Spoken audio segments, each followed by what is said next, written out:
you know, it's always a little bit for me embarrassing to talk about myself because for me it's not so much about where I've been or what I've done or what licenses or certifications that I have, but it's about the connection that we create with each other. And the pandemic has obviously caused a challenge for all of us in how we connect with each other and adapting to what we call this new normal, so to speak. So I'll just share a little bit of my background, and if anyone's interested in hearing some more about it, we can connect on a later point. But you know, I grew up playing soccer. I grew up playing multiple sports, really, but soccer became my full-time sport when I got to high school. From there, I was fortunate enough to go on and play collegiately at Bethel College in McKenzie, Tennessee. It was an NAIA school. I know there's quite a few Bethel colleges floating around out there, but played there, graduated a year early, and I went down to the University of Alabama to pursue a PhD in cognitive psychology. And along the way, I was teaching college courses. I started coaching at one of the local high schools, and I kind of just got recruited to come out. My friend was the freshman team assistant coach, and he asked me to come out and work with the goalkeepers one day. And so I came out and worked with the goalkeepers one day. And the next day I showed up for the game, and my friend who was the assistant coach, he had some kind of issue and he didn't show up for the game. So I became the coach. And from there, I never really looked back. I continued on in my program for my PhD, coached that group of boys for 4 years throughout their high school careers, which was really great to make some connections. And now to see them grown as adults is fantastic. I went out to Colorado and I ran a soccer club out there for 4.5 years, right outside Denver in Evergreen. I had worked for the U.S. Olympic Committee in 2008 during the Beijing Games, and that's kind of where I got connected with Colorado. And I got my second master's degree from Alabama. So I got a master's in cognitive psychology and a master's in sport management with an emphasis on human performance. And ran the soccer club in Colorado, was enjoying it, having a great time, but I wanted to do something more. And I started to look for state or regional level jobs. And that's actually what took me back to Alabama. And I was the state director there. It's very similar to Adam's role here in Illinois. And I did that for about 4.5 years before this role came calling. And now in my current role with U.S. Soccer, I oversee our grassroots coach education pathway. So I'm the technical lead for our 4-hour in-person courses, our 4 2-hour online courses. So that's 8 grassroots courses, plus the D-license course, and then plus the grassroots instructor license course. So that's 10 courses total at 3 different license levels that I oversee. And I recognize a lot of the names on the list here because quite a few of you are instructors that have come through that grassroots instructor license course.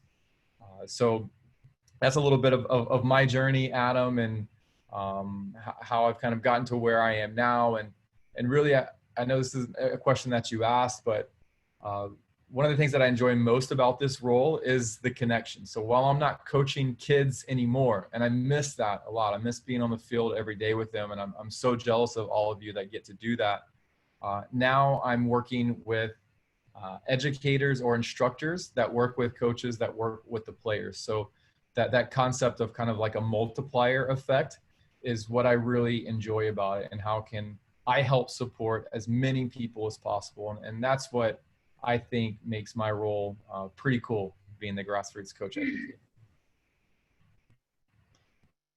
So Adam, hopefully that was good. I don't know if anyone had any questions, but I could try to share my screen here and talk about the Play On resources. Perfect. And I'll certainly monitor the Q&A. So if there's any things that pop up, we'll be happy to address that at the end. So thanks again.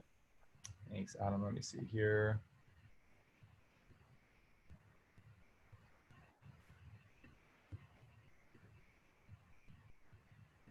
Perfect.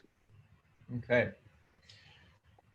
All right. So if we had a poll, we could do a poll here, Adam. I was thinking, how many have heard about Play On, or how many of us have taken the pledge to Play On? So I'm just going to give you all a brief overview of these guidelines and best practices that we as a federation, as a national governing body, have put together when and if the local authorities deem it's safe to return to practice and or competitions. And I know that it's changing almost day to day.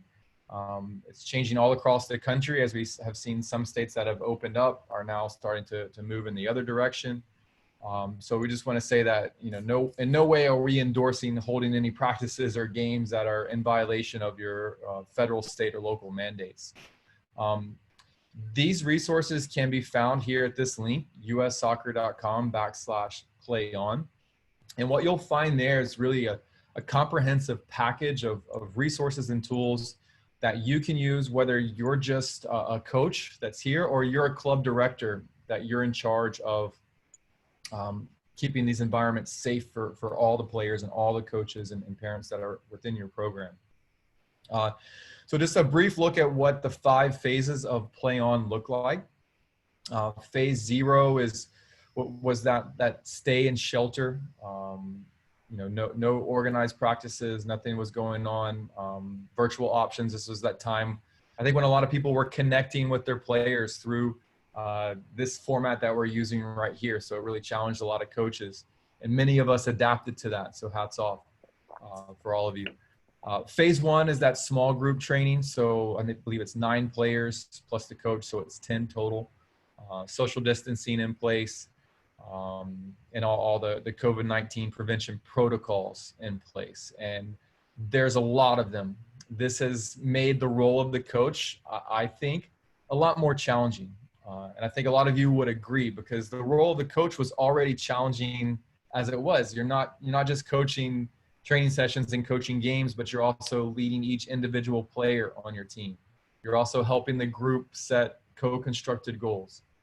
You're also managing the performance environment, all the while trying to lead yourself so you can lead others.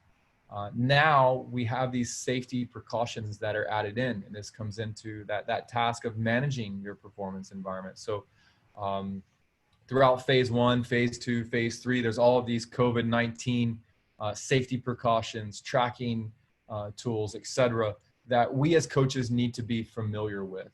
And so this has really forced us to adapt, because really, what's our primary goal as coaches? It should be the health and safety promotion of our players. That should be at the front and at the foremost of what we do.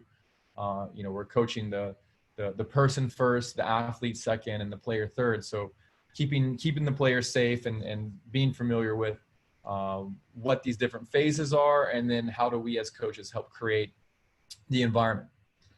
One of the key considerations for us as coaches is to think about what has the impact of all of this been, and how is it currently impacting our children. A lot of them have been in isolation for a long time, and it's going to affect the way that they return or approach returning to play. They've lost connection with their friends, their peers, their teammates, and they're going to be looking to us as coaches to help fill up their emotional tanks. So while a lot of things have been done remotely, when we get kids back out on the field, I know that sometimes we get in a rush to go out and work on their technical skills or get them ready for the upcoming game. But we really need to pause here, and you see, the bullet points that are on there, and realize what the children have been facing and what they'll continue to face. Earlier this morning, I was watching the news and just seeing different parts of the country and their plans to reopen schools. I don't know if anyone else saw it, but I think in Arizona, they were using the big fans to spray disinfectant in the classroom, the fans that like the Bears have on the sideline during their games. And it's just wild to think about this as adults, but how does this impact the children? Thinking when they go back to school, what types of anxiety does this cause for them, when really learning should be done in a safe environment. And so that's what we want to urge for all of us as coaches, is that these players need to feel safe and they need to be safe. So all those extra precautions that you have to take, even if that means you have to wash your bibs, your training vest every single time, right? I know I'm kind of smiling at this because I know in the past that sometimes coaches would go a whole season without washing the bibs, and it was kind of a joke with the players about how bad they smelled. But this is a little thing that we can do to help keep those kids safe, to ensure that they're having fun, to ensure that we're taking a gradual return to this physical activity, that we're not doing too much too soon with them. And it's not just the soccer part, it's also the social part, and just combating the isolation that they've been through, helping them reconnect, and doing it in a way where we treat them with dignity and respect, regardless of who they are or where they're from, color of skin, is that we're treating everybody with dignity and respect, and allowing them to play again, and ultimately to smile. So just be careful with your players, making sure that they're in this safe environment, not just physically, but also emotionally. Adam, I'll put something into the chat here when I'm done, some links to what the ASPEN Institute and Project Play has put out as far as the social and emotional development of players, and how can we as coaches help meet those needs of the players, not just their soccer needs, but also their needs, their core competencies or core needs as humans, the needs to feel belonging, the need to have fun, the need to learn. So this means a lot of work for us, and for as coaches to be familiar with the Play On resources. And essentially these are some of the main considerations here. I'm not going to go through all these in detail with us here, but I really want to encourage you all to go to ussoccer.com/playon and take a look at all the great resources that we've helped develop there. I do want to highlight this part about the mental well-being. These are the link that I'll share with everyone about the calls for coaches from the ASPEN Institute and Project Play, and how we can help meet those social and emotional needs of our players during this difficult time.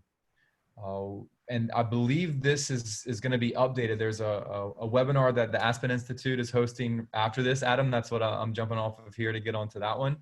And I believe they're going to provide some updates to this, because the research that they did back in May has changed now in July. Parents are feeling a little bit more, I wouldn't say concerned, but they're a little bit more on edge than they were in May about returning to play. So you see some of the percentages that are on there, and we shouldn't force anyone back into playing if they're just not comfortable. And I even have some friends that have taken a step back from coaching because personally they just didn't feel that they could meet the health and safety needs of the players during this difficult time. And I know that sounds kind of strange, but there's some people out there that just, for them, they're not comfortable, and we have to understand that and respect that. So Adam, I'll post that link here in the chat. But I also want to challenge us as coaches to take care of ourselves. If we're going to be filling up others' emotional tanks, we need to make sure that our emotional tank is filled as well. So please make sure you're taking care of yourself, good diet, sleeping properly, exercising, meditation, whatever it is that you do to make sure that you're in a good spot. Because as a coach, we're all role models, and everyone is looking to us. Teachers are going to be looking to us, and how have we created this environment, this learning environment for the players. And now when the kids go back to school, how do they try to do the same thing there? So be sure that find out whatever it is for you that works best to take care of yourself, so you can lead yourself, so that ultimately you can lead others. So Adam, I'll pause there. I'll kind of just leave this one up for the pledge. You go and check it out. Hopefully everybody can take the pledge to keep us all safe, to keep our players safe. And I'll see what questions that you all might have for me, and I'll drop that link in here, and also drop my email address in if anyone wants to reach out. That's great. No, we'll kind of stick around for any questions as well. I know you mentioned all of us have challenges as coaches, and we're all going through things from a personal standpoint. We'll have different areas. Is there anything that you personally do? I know you shared a couple of things concerning meditation that have worked for you as a coach. Is there anything that you'd like to share with the coaches that you do personally? Yeah, thanks for that, Adam. For me, it's been a really challenging time. My parents are older and they're really struggling with this and taking things as seriously as I've been doing. And I just share that with everyone because we're all going through something. I'm not saying that my struggle is any worse than any of yours. Everybody is always going through something. We just don't know what that is, and we have to remember that. And so for me, um, my diet is really important. One of the great things about working from home is I have more control over my food and what I can put into my body. You know, resting well, sleep is vital. I meditate every day. It's one of the first things I do in the morning. I wake up, I brush my teeth, and I have this little ritual that I go through of I'll sit down on my meditation mat. No one else in my house is awake at that point, and I'll sit down from 20 minutes, 30 minutes, sometimes all the way up to 60 minutes. And for me, meditation has helped with just staying present and not to let all the different thoughts or anxieties come across my mind, but just to really be present, to approach my day in a more mindful way. And that's really helped me, Adam, over the last few months. And meditation might not be for everyone. And I don't want it to come across as sounding like a guru or anything like that. I just experimented. I went through a yoga teacher training, a 200-hour certification like 3 or 4 years ago. And meditation became part of my daily practice of who I am. So that's been a really grounding tool for me. And there's great apps out there like Headspace that if someone's interested in learning more about it, you can check that out or reach out to me. I'd be glad to talk about that as well. That's great. No, I totally agree. I mean, you've got to find time for yourself. You know, I know for me personally, sometimes it's just a nice 2 to 3 mile walk in the evening with my wife, and just to kind of take that time so we can chat about what's going on during the day. So absolutely. And I don't see any questions yet, so that's okay, not a problem. Just to kind of switching gears quickly, could you mention something quickly about kind of the virtual courses and also the online courses that are going on right now? Just to kind of a quick touch point as to what's happening in terms of coaching education. Yeah, absolutely. So the pandemic really challenged all of us in different ways, like we've said.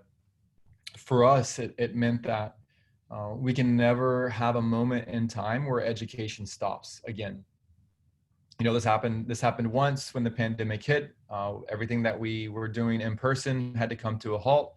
And we shifted the courses that were 50% or more finished to a virtual format, to learning through this format like we're doing right here. So we've done the same thing with all of our courses from Grassroots through to Pro. And for the rest of this year, we're hosting these virtual classroom opportunities. And we'll finish with in-person field opportunities for our national level courses in 2021. So this has caused us to revamp content within the courses that were originally designed to be delivered in an in-person format to now how do we facilitate this in a virtual environment. So all of our Grassroots courses now, instead of going into a classroom for 2 hours and then out to the field for 2 hours for that 4-hour Grassroots course, that 2 hours for the classroom can be done virtually. Obviously, you can't replace what you do on the field with a virtual environment or a video. There's a lot of value to that, and that will always be part of our courses from the D and above, or throughout the pathway from D through to Pro. We are going to provide an option for that 4-hour Grassroots course that can be done completely virtual, which means led by an instructor. So we have the 2-hour online courses, which can be done, we call asynchronously. That's independent study. Someone goes on, does them by him or herself. But with the 4-hour course, that's where they have a guide or a facilitator. And so that can be 2 hours classroom, 2 hours field, or it could be 2 hours virtual, 2 hours field, or it could be completely 4 hours done virtually. But just want to make that point that with all of our courses, it's important that we get out onto the field, that it is about soccer. And so we're adapting what our courses look like, and we'll relaunch them in 2021 with a more blended approach. And so the goal there is we want to make courses as low barrier and as easily accessible as possible. We want to make coaching education available to everyone in our country. And this pandemic has forced us into this new format, which in a way we think is going to be really, really good in making things even more accessible for coaches. Oh, that's great. And then also, I know some of the coaches have been asking me about the national courses, the A and the B, those higher level courses.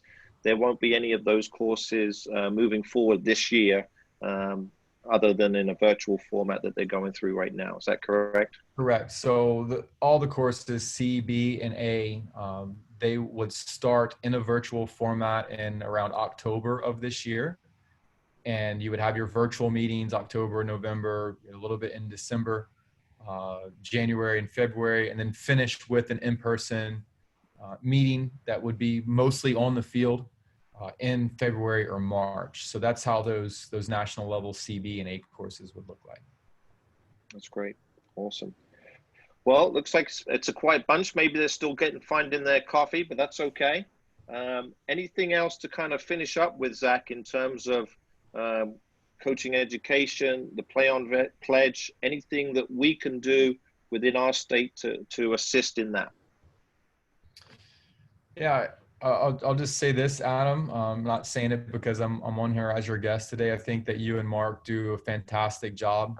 You know, Mary Jane's done a great job of finding and keeping you two here in these roles. And I just want to plug an endorsement for the great job that you guys, as well as your staff. I mean, I know Eric and Amina and Liam are on here. They're doing a great job of building a staff of instructors in Illinois. And if you have an inkling of interest in being a part of something that's bigger than yourself to be an instructor, reach out to Adam and Mark, and they can help get you plugged in on the pathway of becoming an instructor. Here's the great thing, Adam, I love about coach education is that multiplier effect that I talked about earlier. You can coach one team of 18 players and do a fantastic job and impact those 18 players and 30, 40 parents or whoever. But if you teach courses and you have 12 coaches in your course and each of them has 10 to 18 candidates, just multiply that and think about how many lives that you impact. You don't ever get the credit for it, and that's okay. We're not in this for name recognition, and it's kind of what I was talking about with my intro earlier. The reason we do this is because we care and we want to make the environment better. So a lot of people are quick to complain, but people aren't quick to actually strap on their boots and get to work. So if you want to be part of the problem, we can keep complaining, or if you want to be part of the solution, reach out to Adam and Mark, become an instructor, join our team, and let's change this environment together. Great. Just one final question here. I know this is always a hot topic, and it turns in terms of the grassroots goalkeeper level. And I know you've been working a little bit trying to implement the goalkeepers as part of the grassroots coaching courses. What's kind of the next steps ahead in terms of goalkeeping courses, maybe at the grassroots level? Yeah, so it's a great question, and it's definitely a topic that deserves its own time and energy. We've just been going through some transition with staff over the last year. We had a technical leader that was just like I'm the technical lead for Grassroots. We had one that was for the goalkeeping license. And so when he left, we've been in search for replacement for that. So it's definitely something that's in the works for us. But now I know in coaching education, we're doing a lot more with a lot less when you look at the number of people that we have within our department. So, we started the talent ID course last year, the scouting course.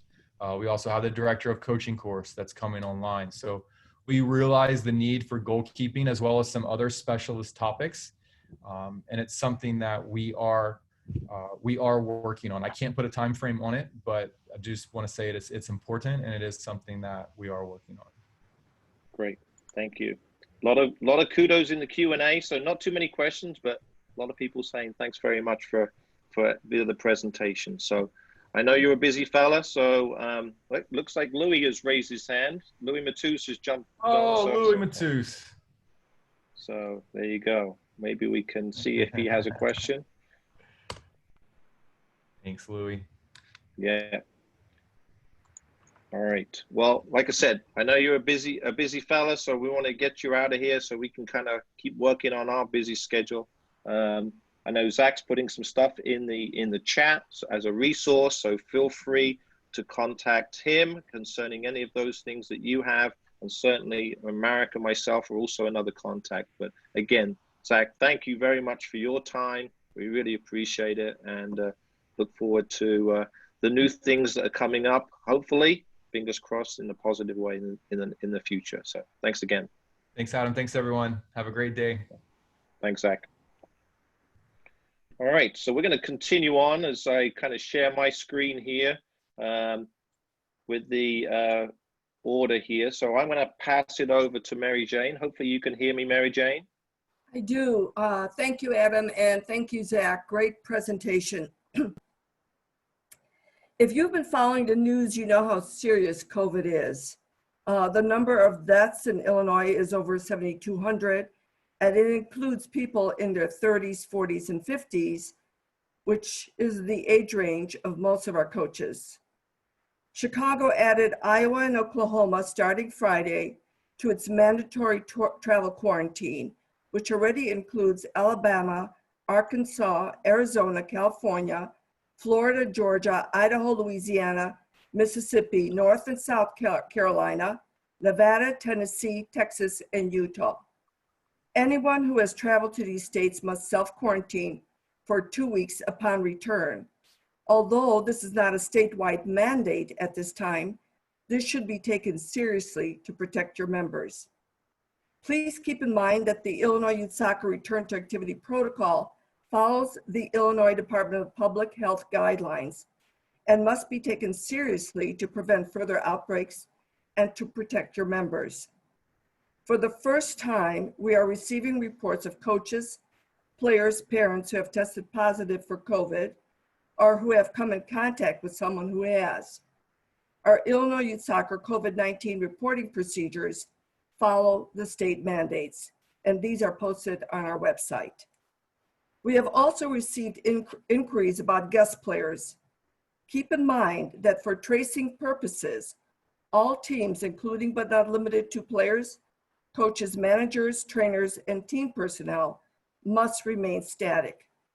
If a guest player or her family member tests positive for COVID, every player with whom that guest player has come in contact must quarantine for 14 days. Instead of quarantining one team, you may be impacting 2 or more teams and create fear in your parents who were exposed and could possibly close your club. So take this very seriously before you start mixing people.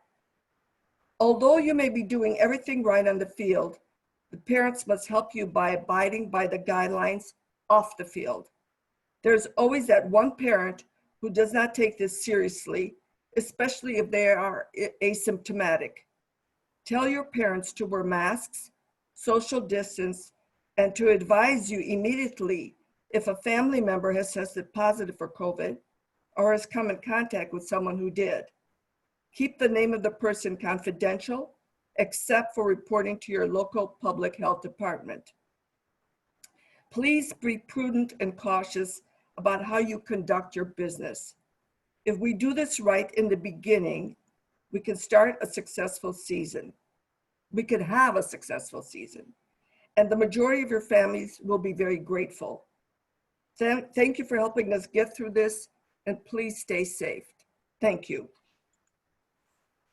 Thank you, Mary Jane. Appreciate it. And certainly, if you have any questions or concerns moving forward, feel free to contact us here in the office. So without further ado, we're going to move forward with the agenda. I'm going to introduce Lee Hudson from VO. Lee has been working with Chris and myself diligently over the past few weeks as we've worked together with a partnership with VO, and I'm going to hand it over to him. So thanks again for joining us, Lee. Over to you. Adam, thank you so much. And obviously thank you to the Illinois Youth Soccer Association for having me on today and for having the time to discuss, obviously, the benefits of the partnership that, that VO bring to the great state of Illinois. So just kind of want to share my screen and kind of go over this. Probably won't take any longer than like 10, 15 minutes, but I'm going to share my screen and just kind of go over some pertinent details between the partnership and obviously some key benefits. Let me just share this real quick. And then Adam, if you just want to give me a heads up, you can see it okay? All good. Okay, perfect. So yeah, just very briefly, between myself, Adam and Chris, you know, we've been working on, you know, the back end stuff here, just trying to ensure that both the members of Illinois Youth Soccer can get the best out of the partnership here that we've created. And once I go through this presentation, as Adam had mentioned with Zac, you know, we can put some questions in there, and I'm more than happy to put in my contact details in the chat a little bit later on after this. And if there's any questions that kind of pop up along the way, Adam, please feel free to jump in, and maybe we can kind of pick off some of those questions as we go through. Sure. So just very quickly introducing myself, Lee Hudson. I'm the US market manager here for VO. I've got 14 years of previous coaching experience. I hold my C license along with my level 2 from the UK. I'm a former Southampton FC Academy coach, worked in the academy there in Southampton for 2 years, which in the youth development world, obviously Southampton is an academy that, you know, we produce a lot of fine young talent. And the first team's not been doing too bad since we got back to from Project Restart.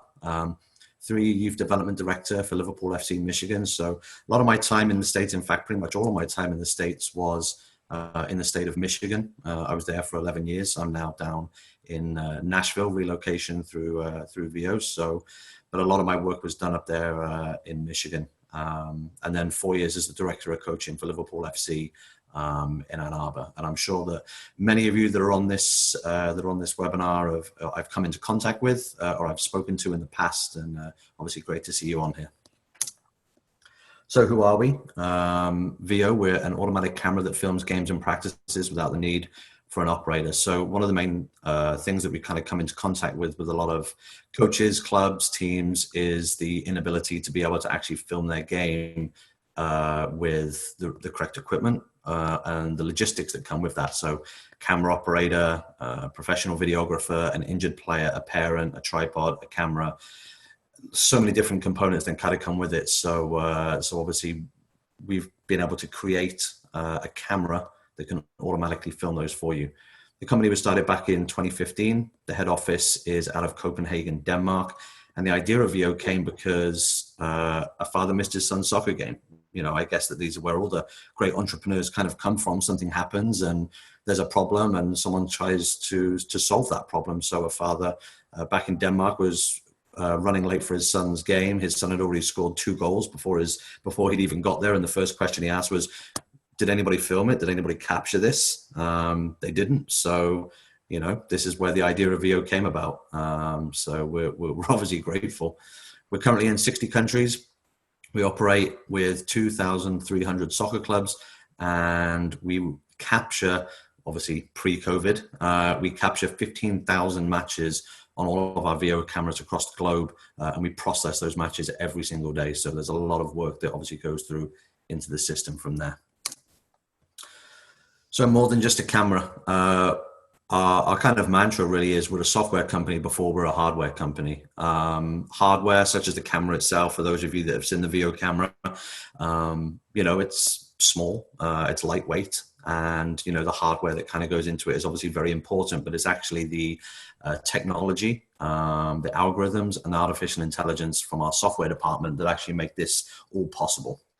So we want to make, you know, people aware that, you know, yes, we have a camera, and yes, that camera films games and practices, but we're a software company before we're a hardware company. The artificial intelligence built within the system automatically detects goals that are scored. So, you know, players coaches alike will want to go to those key moments, the most enjoyable moments, which for young players and even coaches as well are the goals. So rather than have to sift through those moments of thinking, hey, when did we score? What time did we score that goal at? It's automatically done through the artificial intelligence that we have in the camera. We have a highlight creator, a drawer on screen. Again, great for coaches to highlight players. Directed highlights, which is probably one of our main features, where we can actually train the camera to focus on a player and not on the ball. So the camera will obviously film the game in a broadcast mode. But if you want to go back a little bit later on and go to a directed highlight and say, you know what, this is great. I want to be able to watch the game, but I want to be able to create a highlight just specific to an individual player. It might be, let's just say, the number 6 who's playing out from the back, and we've been able to highlight, you know, good body shape, good movement off the ball to check into space. Maybe they're checking their shoulder consistently. And this is maybe something that maybe wouldn't have been captured by the camera completely. You can kind of go back and highlight that. It might even be a highlight of goalkeeping positioning. So when the action's going on inside the opposition 18-yard box, and that's where the camera's focused, you can actually kind of dive into this kind of virtual reality world, as we'll say, pan the camera back to the goalkeeper and then kind of check out their positioning. You know, are they still on their line, you know, or are they on the edge of their 18 or maybe 20, 22 yards out from their line? These are something that can be captured within the game. It's not just something that, you know, the game is filmed and it's happening in one area. You can physically go back and then obviously check out different parts of the field as well. You're able to download highlights and full games into an MP4 format. So, you know, if you use a company, let's just say like Instat, that maybe does all the statistics for you, or a Huddle or something like that, you're able to download all of our highlights and all of our games and upload those to a statistics platform as well. You can share with your opponent. You know, maybe you're out there on one of the fields and you're filming one of the game, and the coach comes over and says, hey, you know, what's that and what's it doing? You can let them know that it's VO, and if they want the game, you can just quite happily share it with them once you're done with it. There's unlimited uploads and downloads, so there's no restriction on how many times you film a game or film a practice, how many games or practices you upload or download. There's no limit to that. Unlimited cloud storage, and then software updates are sent directly to the camera. So for those of you Android, iPhone users, you get those automatic pings through to your phone on a notification, and it tells you you've got to update it. Same thing with VO. You'll get an email come through, say, hey, you need to update the camera. We've got a new software that's ready for the camera to use. Simply plug it in and then let it do its thing. So I think that's the great benefit. You're not having to completely keep investing in a new camera every single time that we make an update. It's all done remotely. It's all done automatically. And you can just kind of carry on about your business, and using the camera, it just keeps improving year after year after year. So why record games? Again, for many of you that are on the call, obviously a lot of these are very easy explanations, but some people don't think about all of them. So coaches, why should we be recording games as a coach? Tactical analysis as coaches, obviously vitally important for those older ages. So for those of you that are maybe U14 up, you know, especially getting in those high school ages, so important that we're able to watch the game back. You know, standing on the sideline is one thing, being able to watch the game and coach the game from the sideline, but having that high vantage point and being able to see the distances. So if we're defending, can we see the distances between our back line, our midfield, and our forward? You know, are we in a high press, mid block, low block? You know, these are all types of things that you as coaches have set your team up to do. And now you get to go back, have that higher vantage point, and then start to break down the game from there. So again, tactical analysis, massive part of the game for coaches to be able to have a recorded game for that. Team feedback, again, just like coaching from the sideline, lots of players and the team, they want the feedback at halftime. They want the feedback at full time about how they did, their performance. And it's not always realistic for coaches to be able to give that feedback right there and then.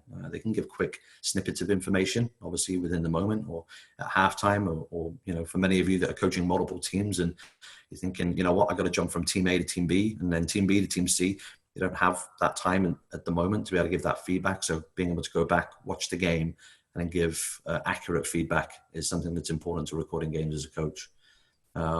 Copying on from that individual player feedback. Again, my time as a coach, so many players, you know, either at halftime, full time, reaching out to me, you know, a couple of days later, hey coach, how did I do in this game? And, you know, you're trying to think back, you know, how did they do in that game? How did they perform in that game? And you're not always able to pick up on everything. So again, having the ability to watch a game back time and time and time again will help you as a coach be able to give accurate feedback to the players. Emotion, again, as coaches, we get wrapped up in the emotion of the game. So to be able to subjectively review a game without any of the emotion, without everything that's kind of going on in the game, I think it's a much better way to evaluate your performance. And, you know, players and coaches watch the game back so differently to one another. You could be involved in a situation where you lose a game 2-0. And at the time you're thinking, man, that was a 2-0 loss. We didn't play well. We didn't do this. We didn't do this. We didn't do this. You go back and watch the game and you think, you know what? We didn't play that badly. You know, it was okay. Okay, we didn't win the game, but my reflection of the game isn't what it was 24, 48 hours later.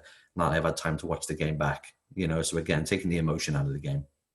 And then obviously for further education, obviously without any licenses going on at the moment, but as you start to obviously progress through your C and your B and your A, and you need to have those sessions captured on film. Again, thinking about the logistical issues that you have as a coach to be able to physically capture those practices that you're running, getting a cameraman, getting a tripod, getting a vantage point, getting a field that has the vantage point for you to come and record.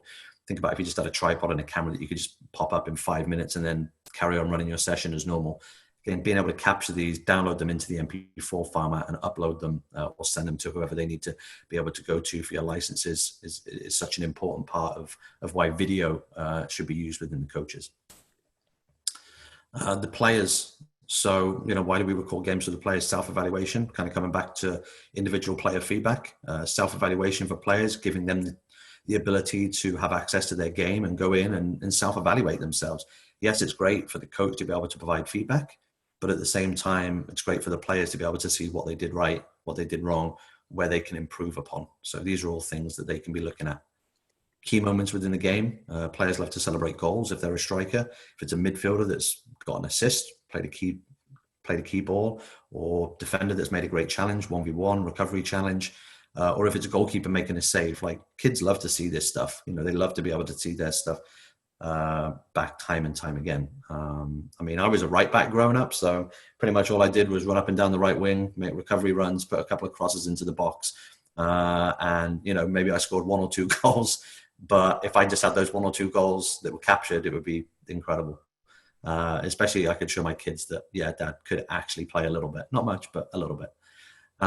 Recruitment highlights. So, you know, looking at those older players, 8th grade on, especially during this moment. And, you know, I don't want to bring obviously the current pandemic into this, but imagine if all those players that are out there right now, twiddling their thumbs, playing on their Xbox, playing on their PlayStation, you know, they're not able to always have these online virtual experiences with their coaches or with private sessions. Imagine if they had countless hours of footage that they could go in, trim, cut, and work with, and actually create a highlight reel to send on to coaches that are currently not able to go out there and recruit, you know, in the college realm. And we all know that there are restrictions within recruitment process right now within the NCAA. So how do you get recruited? Well, imagine if you had a video that you were able to compile and then send to the coaches because they can't come out and see you. So, you know, not that anybody ever plans for a pandemic. None of us ever do. But, you know, I think that being able to capture games and being able to have those recruitment highlights and showcase reels are going to be so key and important for the near future while this pandemic continues and while states are shut down.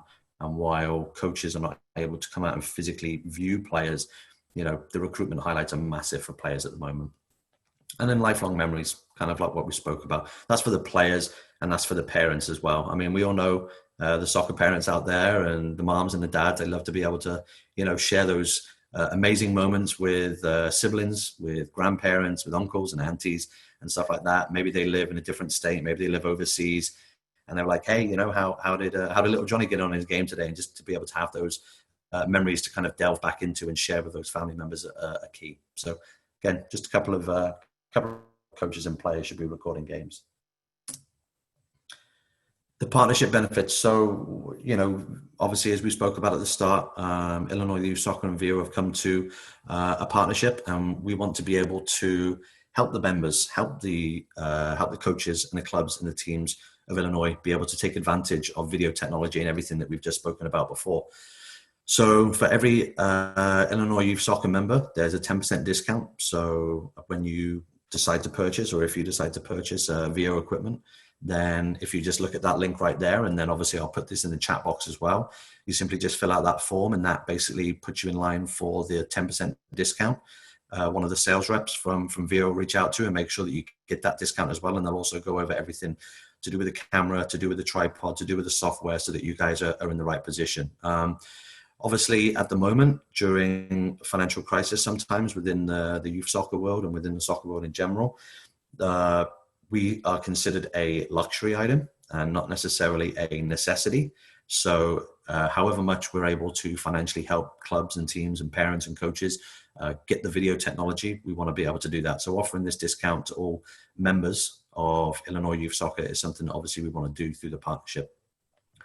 Coaching education and video analysis. So, you know, much like today, coming on and just briefly talking about VO itself, this will be a much longer term partnership benefit where, you know, I can be a resource to the state, communicating with Adam and Chris about how we can educate coaches on video and video analysis by doing maybe specific webinars. And VO also have a lot of ebooks that we send out and that we have at our disposal that can help coaches and players use our actual platform, and then also some kind of hints and tips for what coaches should be looking for when they're actually analyzing the games themselves. So again, part of the partnership and something that we want to be able to offer. State Cup knockout rounds filmed through the partnership. We want to be able to highlight and showcase those teams that have worked hard all season, and obviously COVID dependent. And when these state cups are going to happen, we want to make sure that these games are captured, they're filmed, and obviously that the state have them at their disposal to be able to view, and that the teams that have worked so hard to get to those knockout rounds are obviously filmed as well. The ODP portion of the state, that's going to be used for that. So whether it's tryouts or games, Adam and Chris will have the equipment to be able to use at their full disposal. Coaching licenses, like we spoke about before, so important that those coaching licenses from the C, B, and A, they're captured. Obviously, I know that the B and the A are obviously done through the education centers, but the C is most of the time done on site. So this is something that maybe you might want to reach out for and just start to think about. Competitions. So over the course of the year, partnership will be running certain competitions through VO where teams and coaches more specifically will be able to have the chance to win a VO for a month-long period. So you can basically try before you buy. This is something that we'll be running twice, possibly 3 times during the season. And then case study videos. This is something that we want to highlight within the state of Illinois. There are some fantastic clubs in the state of Illinois. And for those clubs that are using VO, we want to be able to, you know, basically write a story on why you chose to use VO, how you're using VO, and what benefits you as a club and your teams are getting out of it. So this will be something that we will reach out to, and I'll coordinate with Adam and Chris on this about which clubs are using VO, and, you know, which of you would be interested in helping myself and VO write a case study on your team, on your club, and about how you're putting VO to the best use. So that's it from myself. I'm just going to leave that up there for a minute. That's my email address. And yes, it is .co. A lot of people try to put the M on the end for .com, but it is .co. It's European email. There's my cell phone number up on there. There's our website. And then obviously there's the discount link that's right there at the bottom. And I will obviously put all of this information in the chat box for you. And you guys can reach out to me by email, by cell phone. And again, if you're looking for that 10% discount, if it is something that you guys are interested in, then of course you can just fill out the link at the bottom there, which I'll put in the chat box, and we'll be good to go. And that's it from me, guys. Yeah, thanks, Lee. I know we'll kind of wait for a few questions here for a second, but there was a couple of things that came up. Just a quick question here concerning Y-Scout and Instat. Do you have connections with them in terms of the platforms that they're being used and how we can kind of upload stats within youth players?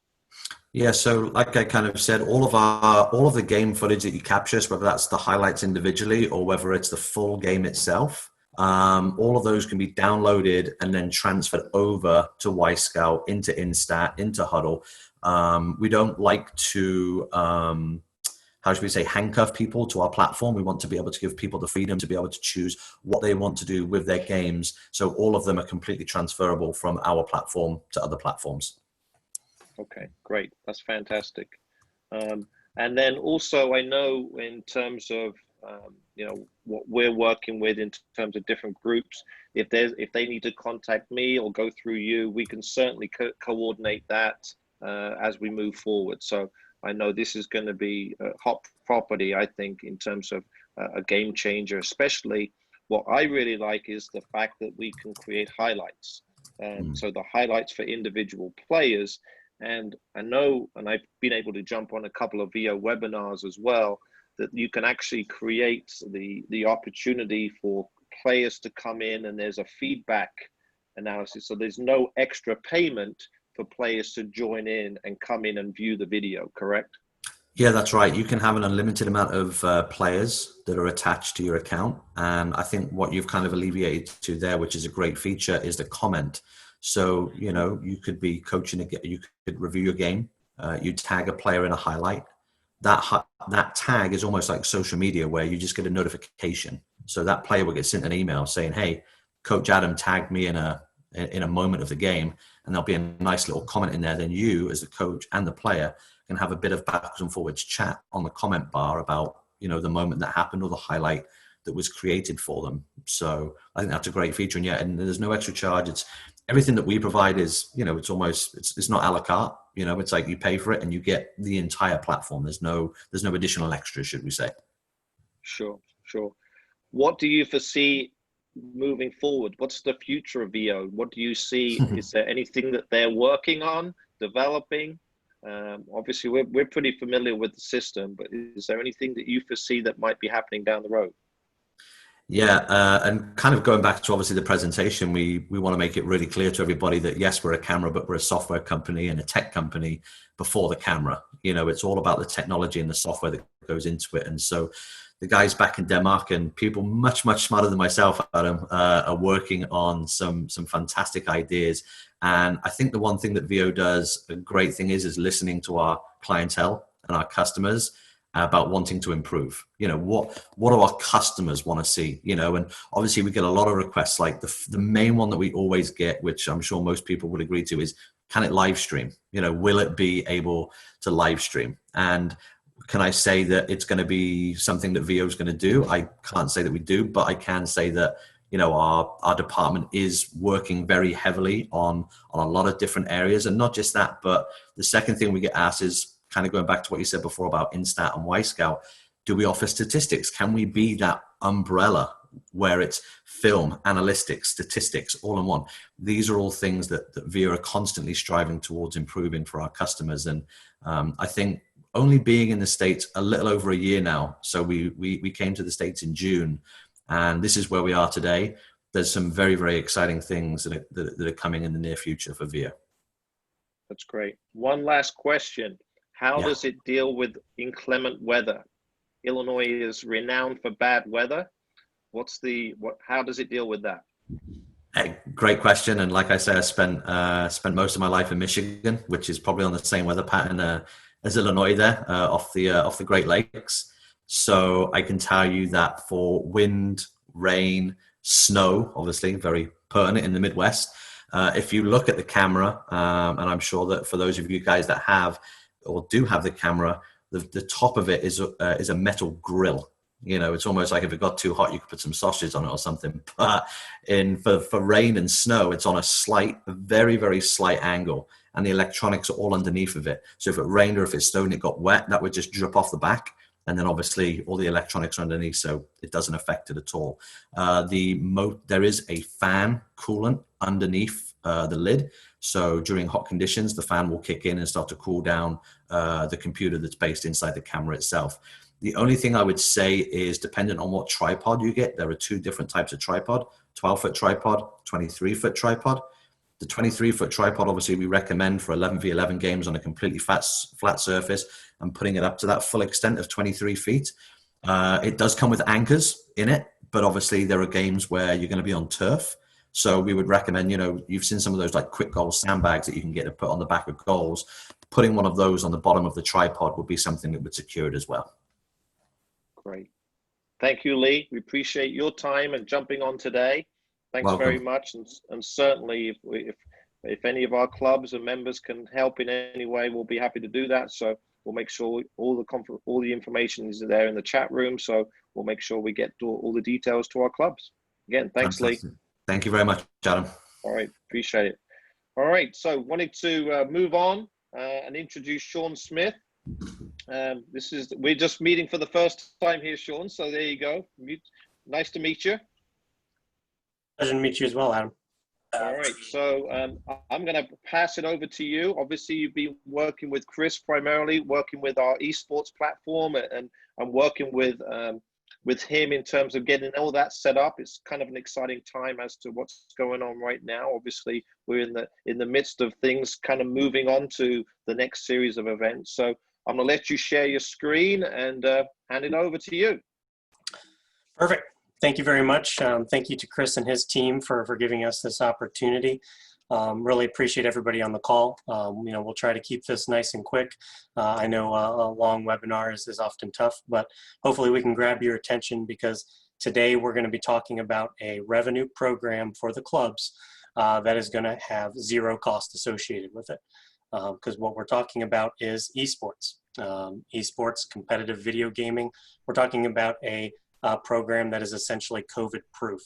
And this is something that my team has specifically been working on for over a year, even before COVID came along, because we saw this as an opportunity to really drive a youth program around gaming. And then COVID, of course, comes along and kind of puts rocket boosters on all our plans, because we all have to live in now a reality where these pandemics, even once we get this one handled, another one could come along.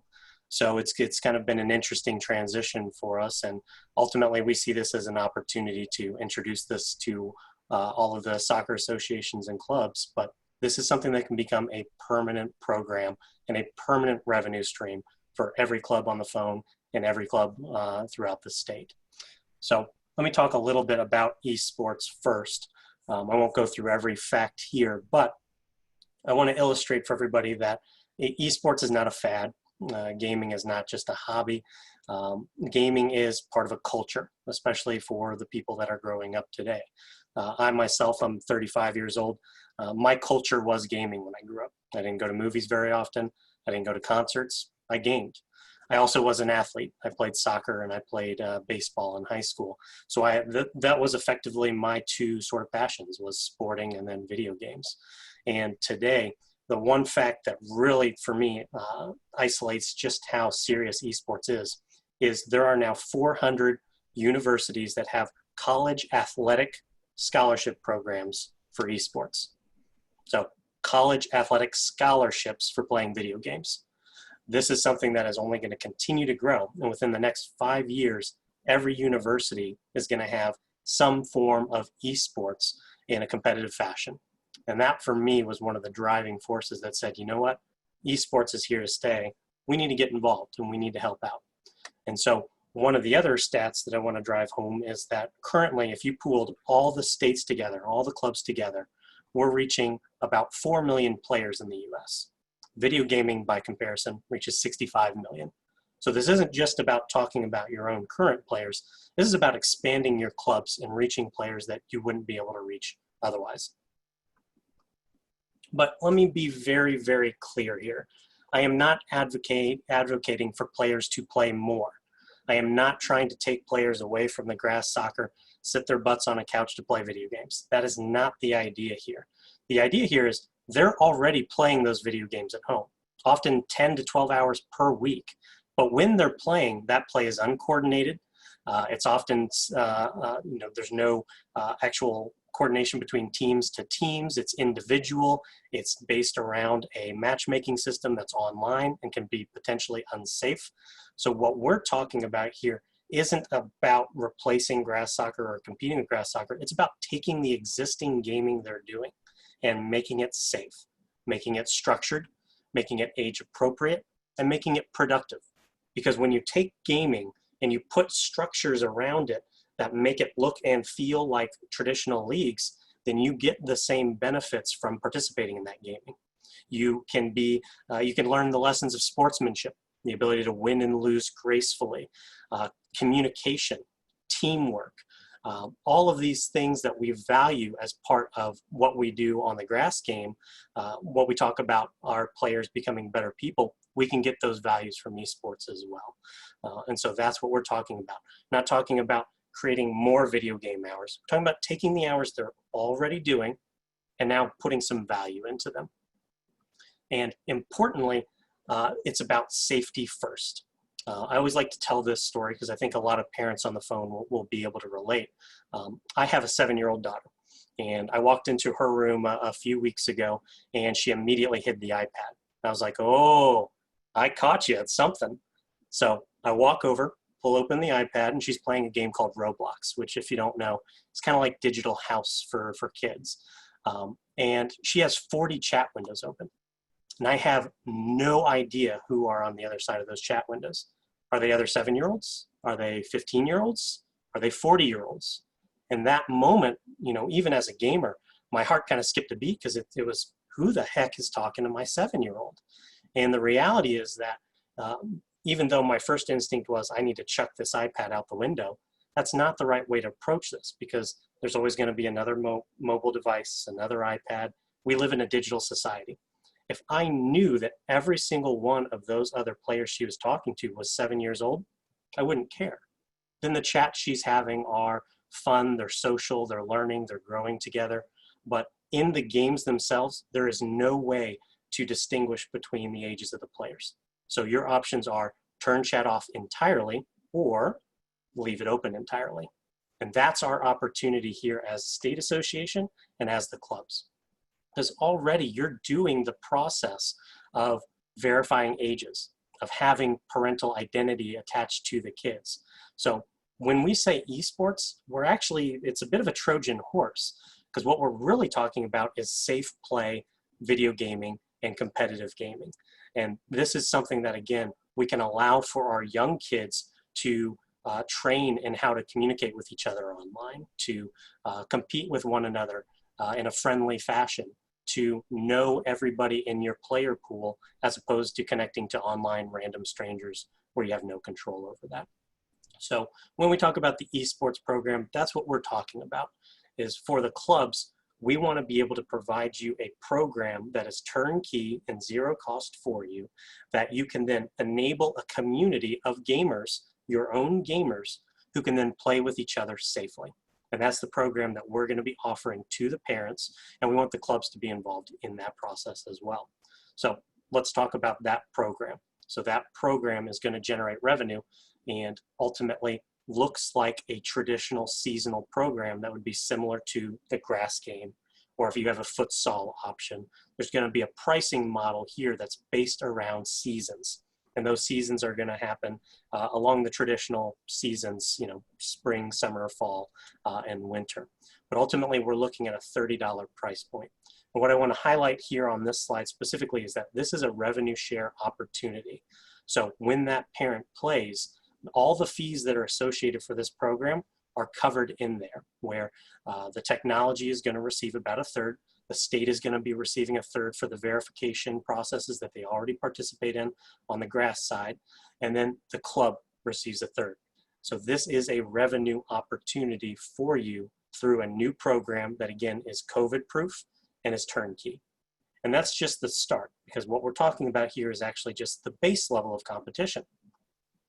We want this to look and feel like the grass world.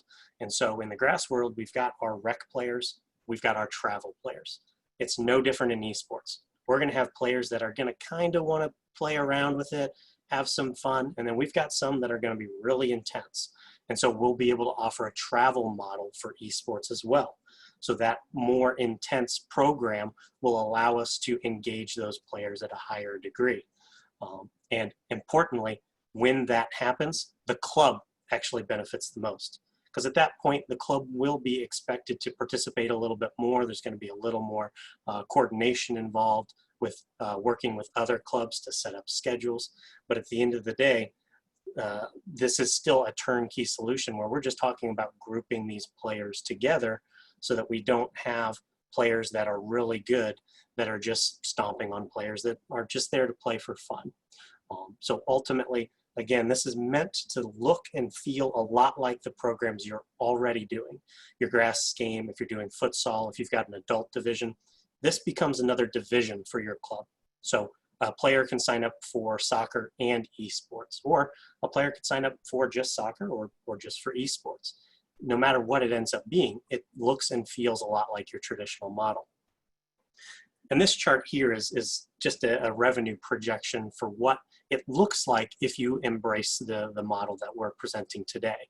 So the top two lines here is what would happen if you were only able to slowly begin implementing it. Maybe you only focus on your own team members, your own players, your own soccer base.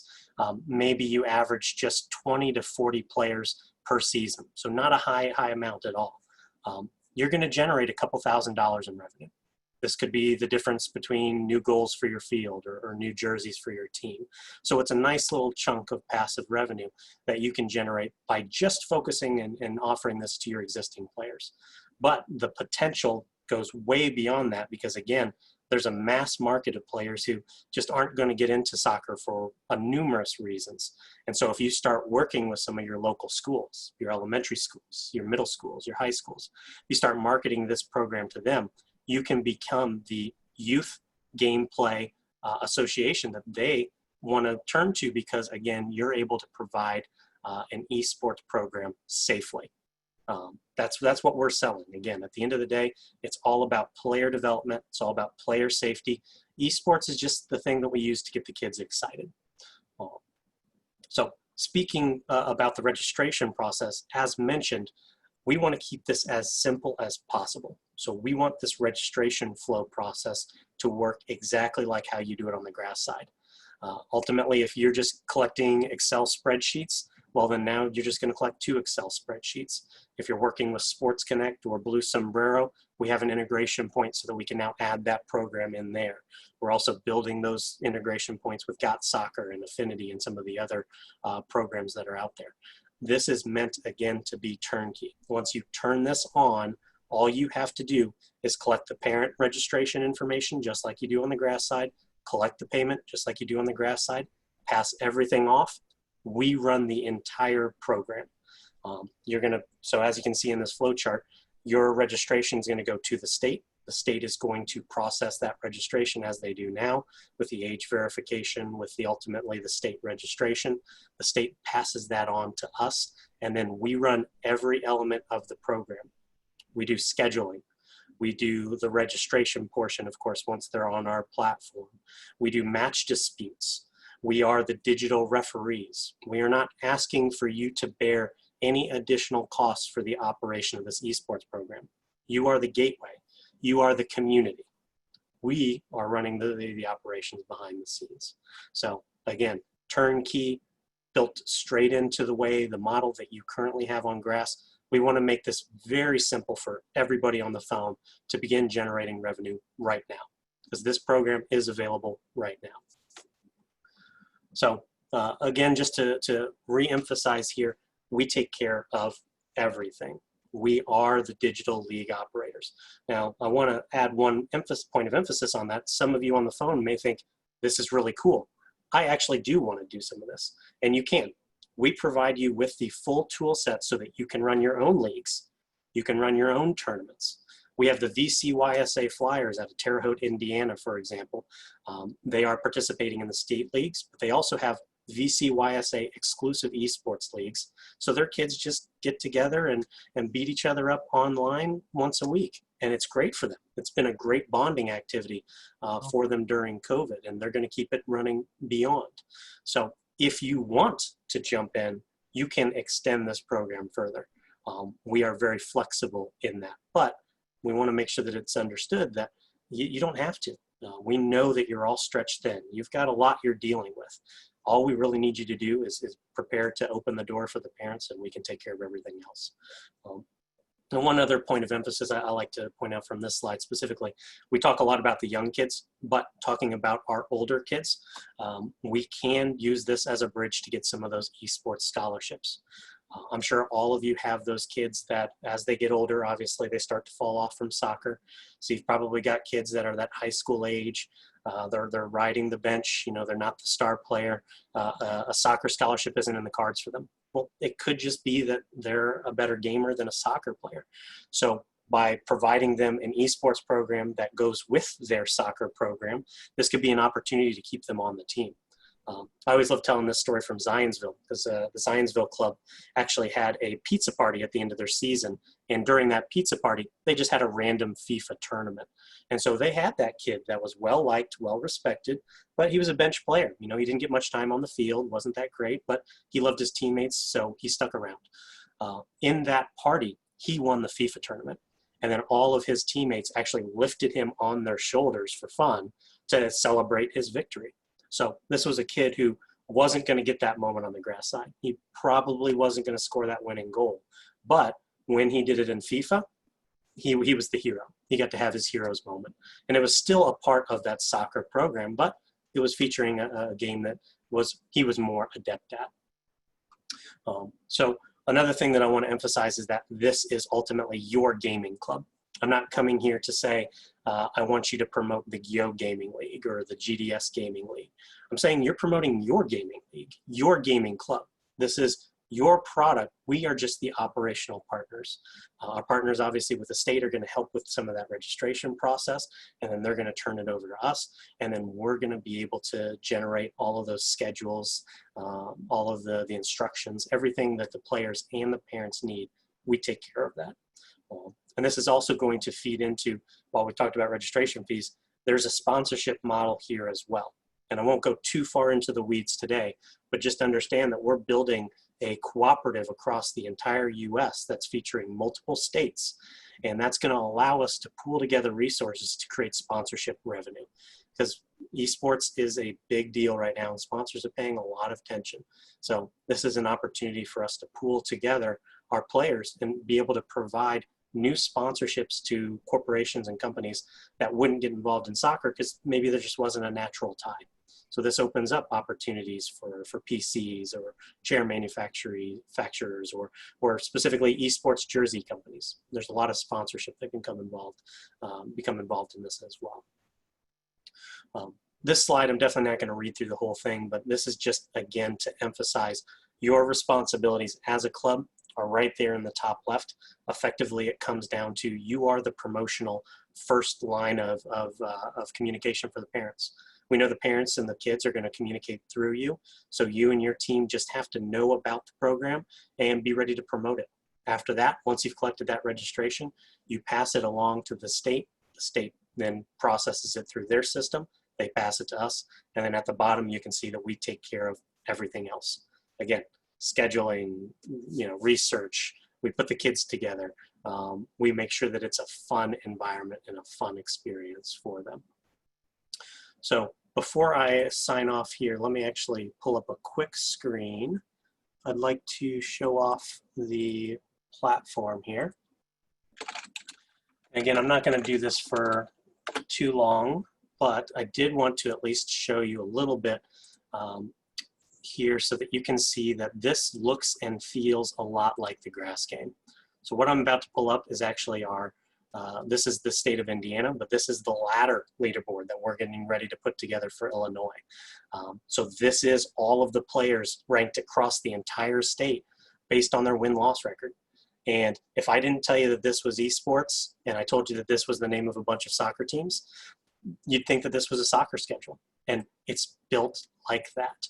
We're not trying to make a bunch of soccer players cater to what esports is. We're actually doing the opposite. We're making esports look and feel like the traditional grass game. And we think that kids are going to have a lot of fun doing it. So the kids will participate in weekly sessions. They'll be able to challenge each other directly. And they'll be able to have fun online in between their matches, in between their practices, during rainouts, and of course in the off season. So thank you all for your time. Let me go ahead and put that contact slide back up. Gabby is actually on the phone with me today. She's our onboarding coordinator. So if any clubs are interested, please feel free to reach out to her or myself directly, and we're ready to get you started today. Especially if you have Blue Sombrero or Sports Connect as part of your registration platform. We've got all those instructions ready so we can get you rolling. Anybody else that's even using pen and paper registration, we can take care of you too. We just need to understand your registration process and how to integrate you in. So again, thank you to Adam, thank you to Chris and the entire Illinois team, and appreciate the time today. Yeah, thanks, Shawn. I just wanted to jump in real quick here. Obviously, with COVID, a lot of stuff with this esports kicked in a little bit faster than we were expecting to do. For those of you that follow us on social media, you've seen a lot about the FIFA Fest competition that we were involved with. There were 17 state associations that wanted to quickly put something together.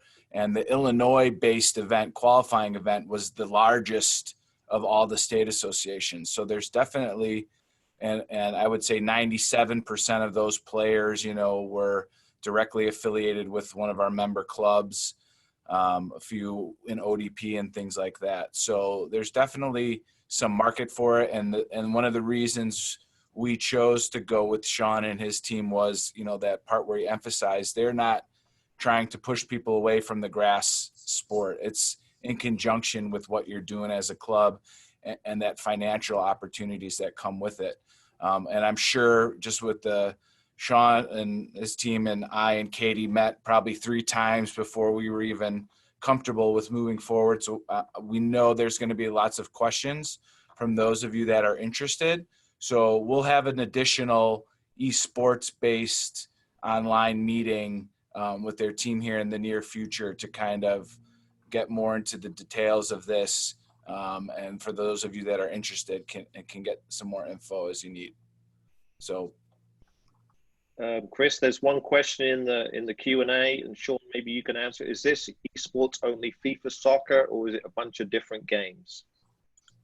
So we're starting with FIFA Soccer. We're going to evaluate other games, obviously always focusing on making sure that we're selecting games that have age-appropriate content. But there's no reason for us to exclusively focus on FIFA. It's just obviously the natural choice for us to bridge into the esports side. But I see in the future us offering titles like Rocket League, Mario Kart, even games like Animal Crossing, if any of you on the phone have seen your kids playing that game. There's a lot of good age-appropriate games. I don't know that we'll trend into some of the first-person shooters, things like that. That's a discussion for a different day, certainly. But there's no reason that we can't jump into other games that are going to be age-appropriate and safe for our kids. Great.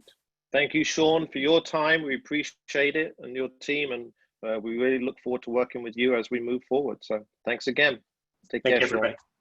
Thank you.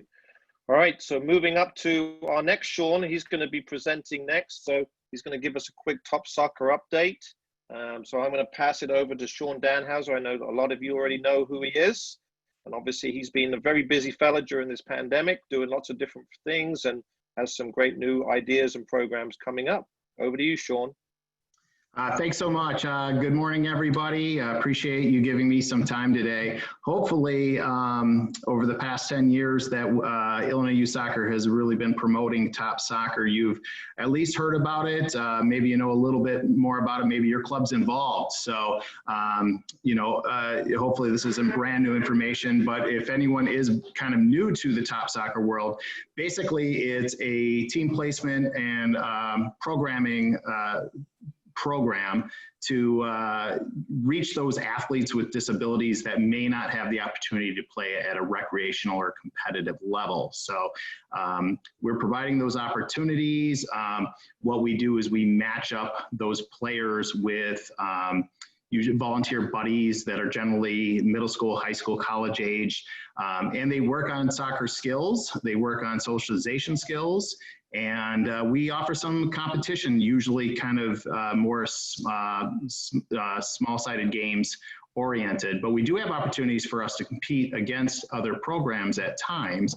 But we are missing is that there are a number of our athletes that want a little bit more, and they want to play with their peers. Each disability group align strongly with those peers and families that do have the same disabilities as they do, and they are looking to play together quite often. So what we've created is a couple of different kinds of disability specific teams. So really it's an extension of the top soccer programs that already exist.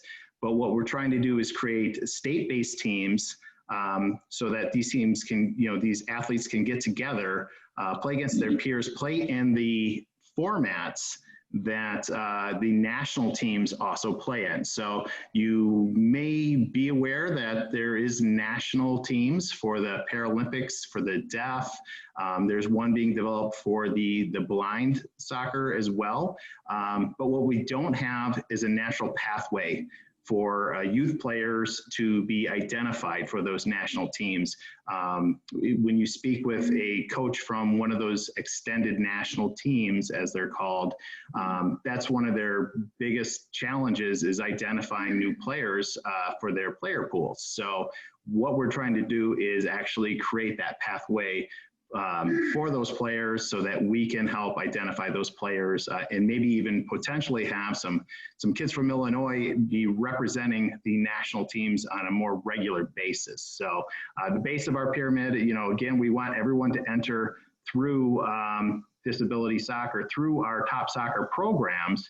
But then if it's appropriate, those players that want to play at a higher level can then go up to their state teams. And we've identified 4 teams initially that we think would be really great opportunities and have potential for some national team pathways.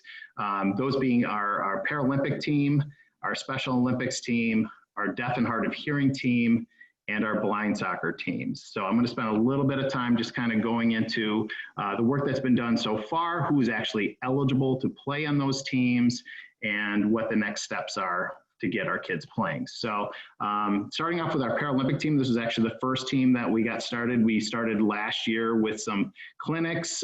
We partnered with the Shirley Ryan Ability Lab in Chicago, who had access to a lot of eligible players because of the therapies that are offered to kids with cerebral palsy, stroke, and TBI, traumatic brain injury. Those are the players that are eligible for the Paralympic soccer, which is a 7v7 format that is played at an Olympic level. At its highest form. So we had some clinics going, and we were, got the first clinic done in February. We had another 3 more planned for 2020 before COVID kind of derailed our plans. So what we're trying to do is gather enough players through those clinics that we can actually have age-appropriate teams. And then our goal is, once we have those, once we have kind of a critical mass of players, we'll actually, play some friendlies against probably some non-para teams to get them the game experience they need in the formats that they need to play in. But currently, the U.S. Paralympic national team, which if you're not following them, I highly suggest you do. They play an incredibly attractive brand of soccer, but it is men only at this point. So I know they are working towards that. There is really no gender breakdown that makes it more prominent for men versus women. But we got to start somewhere. So we're starting at the grassroots level with a state team, and we'll try. The teams will probably be co-ed for now, and then we will assess what we can do as far as gender-based teams in the future.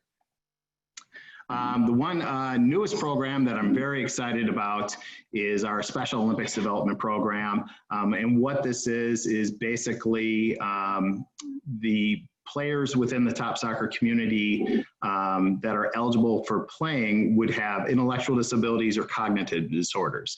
Now that's about 70 to 80% of our current player pool that are in our top soccer programs right now. So we see a very big opportunity to field teams under the Illinois Youth Soccer banner to compete at these Special Olympics events. So Special Olympics doesn't have teams, they don't run leagues. They just provide tournament opportunities to play. So we can have as many teams as we would like. And what's also great is it's really based on any ability level. So if we have some very high functioning players, they can play against players of like ability. And so, you know, with our younger players and maybe some of our less competent players, there's a skills division that they can compete in, but there's opportunities to compete, which is what a lot of our kids really, really want. Our kids are not any different from the kids that you typically coach.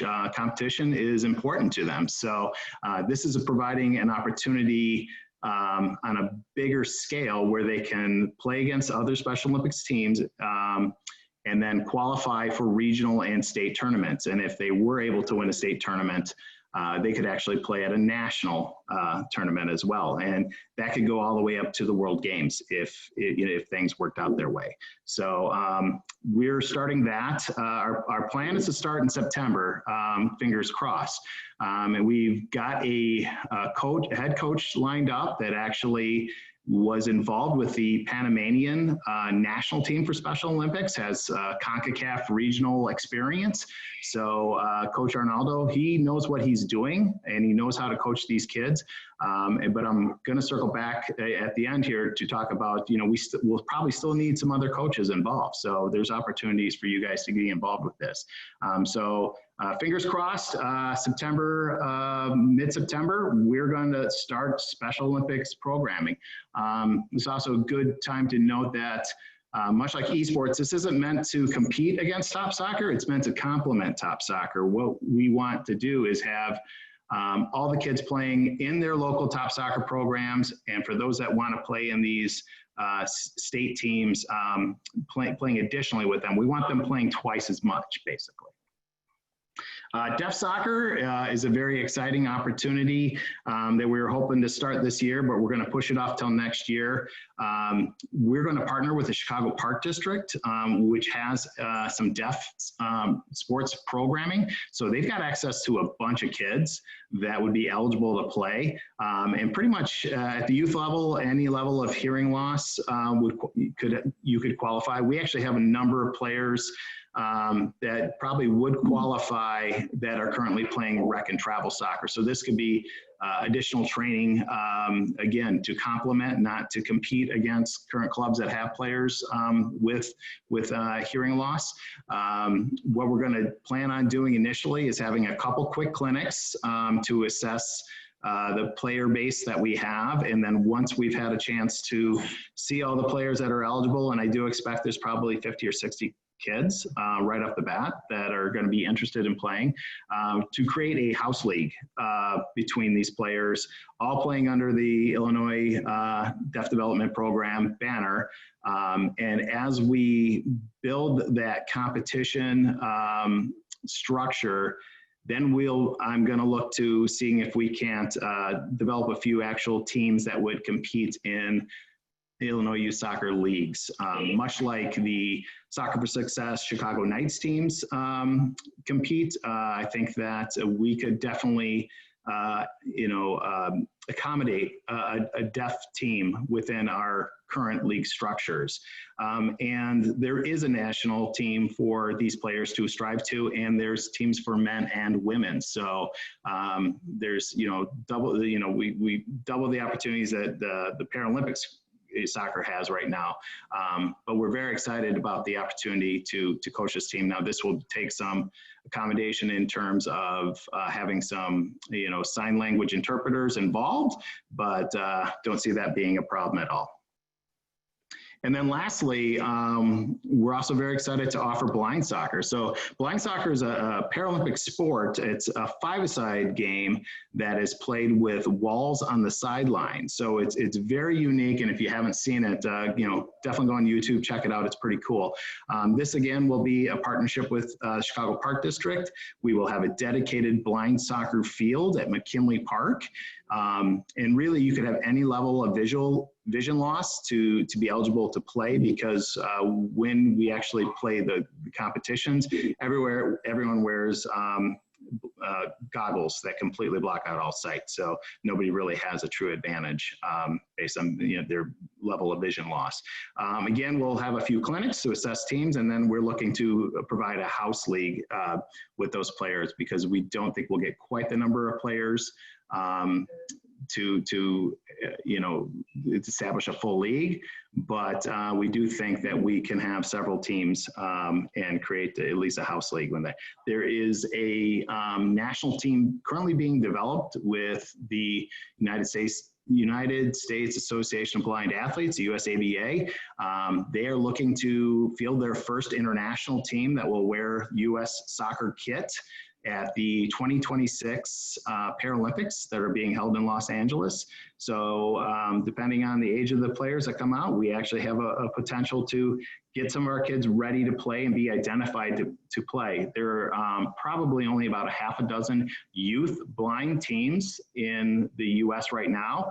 So I really think that we could be a flagship in the region in this regard. And I know that in speaking with my top soccer peers in the other nearby states, everyone is very interested to see how we make this work. And if we can make this work, they will follow the model, so that potentially we could even have interstate competitions and regional competitions going right alongside the regional championship series. That would be, I think, a great opportunity to grow the game.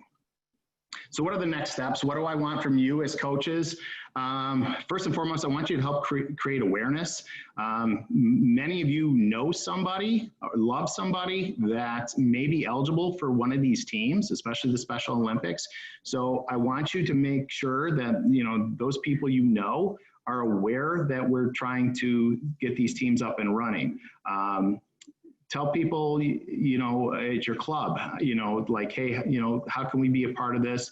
Have them reach out to me, because like I said, we are going to need some additional coaching help to pull this off. And, I expect that our coaches will step up to the plate in Illinois to help do this. One thing you could consider doing is volunteering to help coach one of these teams. It's quite a unique way to help kind of stand out from the crowd of your peer coaches, being involved in something as unique as one of these state development teams. And it's a great way to challenge yourself in a new way that will, definitely have the byproduct of, when you learn to coach to a different group of people, you'll be able to bring some of those coaching strategies back with you to the kids that you coach at a club level. Another thing I could have you do is to, dip your toe in the water, is to attend a top soccer coaching certification course. You could certainly do this, at your club level, get all your coaches together. I will teach that course for you. There is no cost associated with those courses. And again, the coaching strategies that you will learn will not only help you feel more comfortable with working with players with different ability levels, but you can take those coaching strategies that we'll teach you and immediately apply them to the kids that you're currently coaching in new and different ways.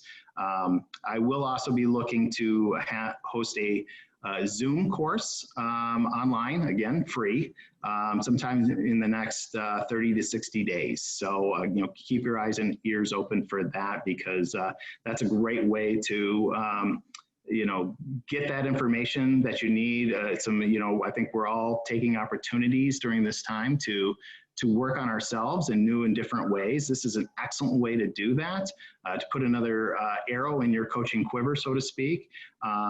And if, after we, leave this session here, you want to learn more, please visit the Illinois Youth Soccer Top Soccer page on the IYSA website. There's additional information there. I am always available as well. I will leave my contact information in the chat. So if you want to get back to me later to discuss, ways you can get more involved, I would be more than happy to work with you on that. So with that, thank you for letting me share what's going on. Lots of exciting things in the top soccer world, things that are not being done anywhere else in the nation, is on a state association level for U.S. Youth Soccer. So, get involved, be part of, be a pioneer with what we're doing on the adaptive sports sides of things. So thank you so much for the time. I appreciate it. Contact me anytime. Shawn, great. Thank you. We'll pause quickly for a question if there's any, but I do have one. I know Marek was asking this too. What are the game models for the Special Olympic teams? Do they play 7v7 as well as the deaf disability program too? Yes, so the Special Olympics game model is a 7v7 format. It's played on a U9 sized field. However, their goals are slightly smaller. So they're more like 6x12 goals. I think I mentioned the blind soccer is a 5v5 format, but their field size is approximately what a futsal goal is, or court size is. And their goals are actually field hockey size goals and stuff. So like there's little nuances to everything. The deaf soccer will follow the exact same formats as their age appropriate teams would follow. There's no reason for them not to. Like I said, a lot of those players are currently playing rec and travel right now. Yes. So they don't need any accommodations other than those communications based accommodations. So I'm trying to think if I missed anything. And the Paralympic is a 7v7 and played on a like U9, U10 size field as well. Great, perfect. Thank you, Shawn, for your time today. We appreciate it. And again, feel free to reach out to Shawn, myself, or anybody in the office, and we'll get you connected. Thanks again, Shawn. Thank you. All right, we'll pass it over to Chris, who's going to give us a quick update on all the programs and competitions. All right. Can you guys see my screen okay? Good? All good. All right. Yeah, so just some reminders for fall state-run competitions. First one, just in order to be eligible for any of the cups and the other competitions we'll talk about, you have to be registered to one of our member competitive leagues. Those being the IWSL, Iowa Young Sportsmen Soccer League, Central Illinois Youth Soccer, and SLISA. We have our first deadline coming up here is this Friday is the registration deadline for the State Cup and President's Cup for the high school age girls. Here are those important cup dates for the fall. Again, this Friday is the registration deadline. The 31st is when we will announce the brackets. We obviously are aware that there are still some teams that are, due to the pandemic and the issues that arose from there, we know that some of you are still working out some teams. So if you are on the fence about whether or not you can field a team, but if you're able to, you want to make sure they get in, register them for the event. At the time that you register, you're required to put in a credit card, but we do not charge it at the time of registration. And then as long as you're in contact with me prior to July 31st, when we announce the bracket that the team's got to pull out, you won't see any financial penalty for that. So it's easier for us to pull a team out after we've started to work through the brackets than to add a team. And due to the situations that we're dealing with now, we certainly understand there's some teams that are still trying to figure some of that out. I won't go through all these dates, but these are also all posted on our website, but there's the breakdown of what we're going to be doing with the fall. A few other updates. obviously due to the pandemic, we are going to encourage more home team host games to limit large group gatherings and interaction between groups. So we'll offer a little bit more, as opposed to where we're usually pushing for teams to come to Rockford and play. We'll offer a little bit additional flexibility in regards to home team host games, in order to just keep everything moving properly along. But for those teams that do need to play in Rockford, we will have field times available there.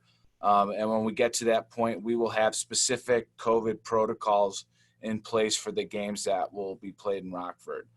We're working with the Park District now. And once we get closer to those dates where we'll be in Rockford, all the teams that will be playing there will be aware of those. We'll also consider elimination games, semifinals, and finals to be played at home team home locations under some specific restrictions in order to keep, competition fair, as well as allowing for additional safety with everyone. So, following up on something we talked about at our last in-person meeting, that being the 19U Girls State Cup, based on the results of multiple surveys that we had sent out. We got our biggest replies following that last in-coaches meeting. The 19 Girls State Cup has been moved to the spring.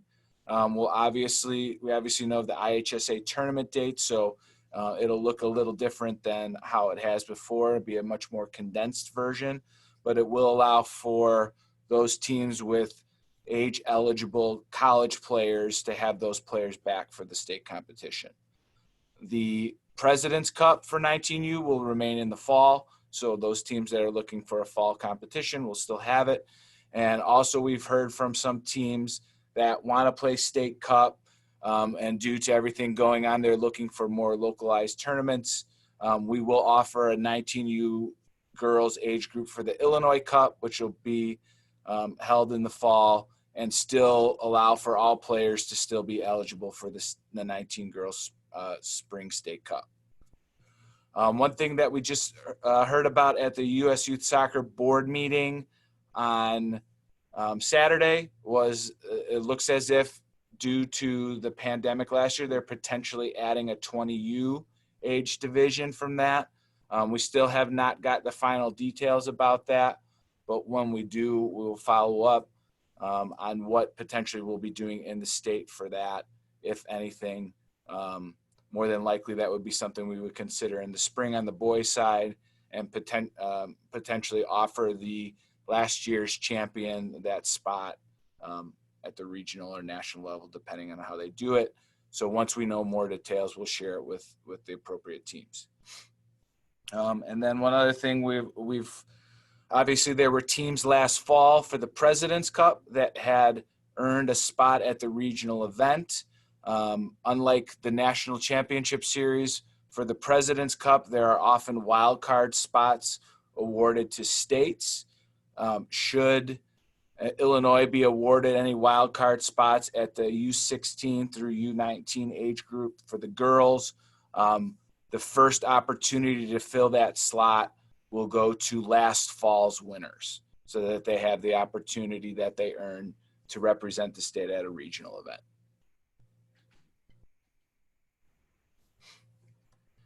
Touched a little bit on Illinois Cup, but that's another deadline that we have for Friday. This is the in-state event that we host. We'll offer a 15U boys division in the fall. Again, this doesn't impact anyone's ability to play either State Cup or President's Cup in the spring. It is just another playing opportunity for teams.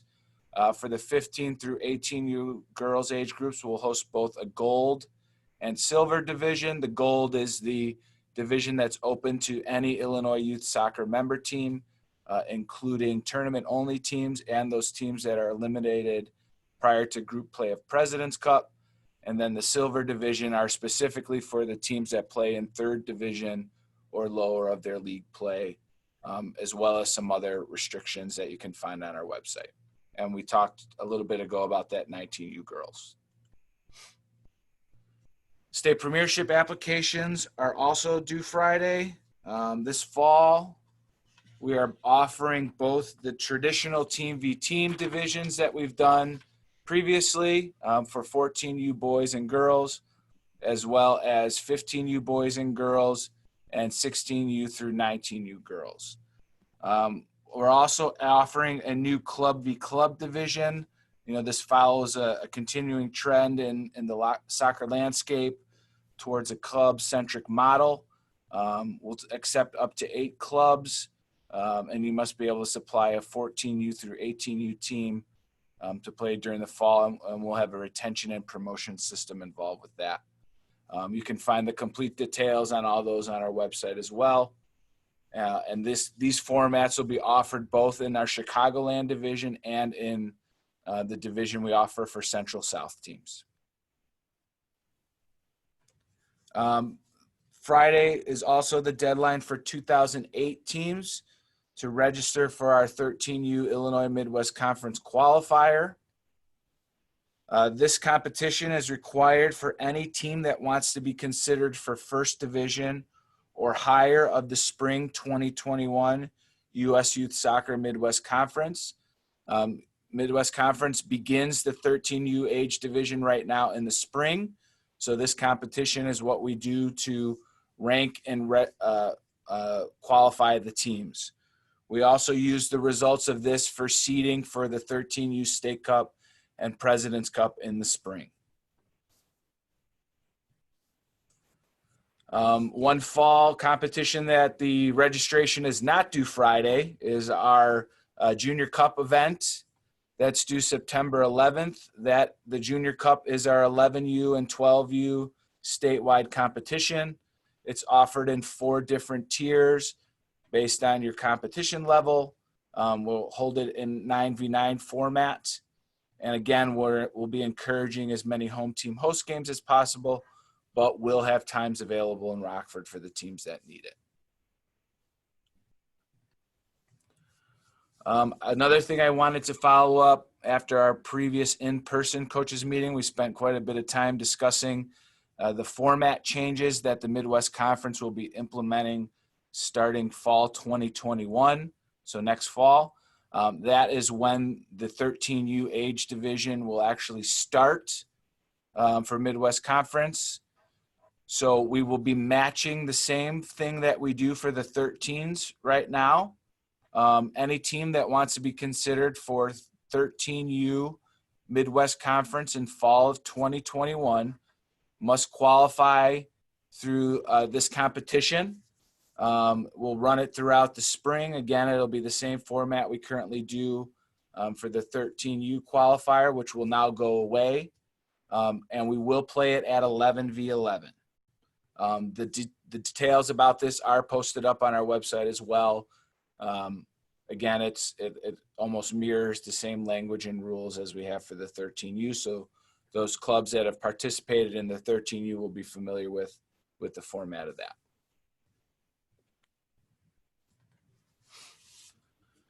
Obviously, everything for the fall is contingent on the pandemic and the allowances by the state of Illinois and the Illinois Department of Public Health. As of now, we are moving forward with everything as planned, and should we need to adjust, we will.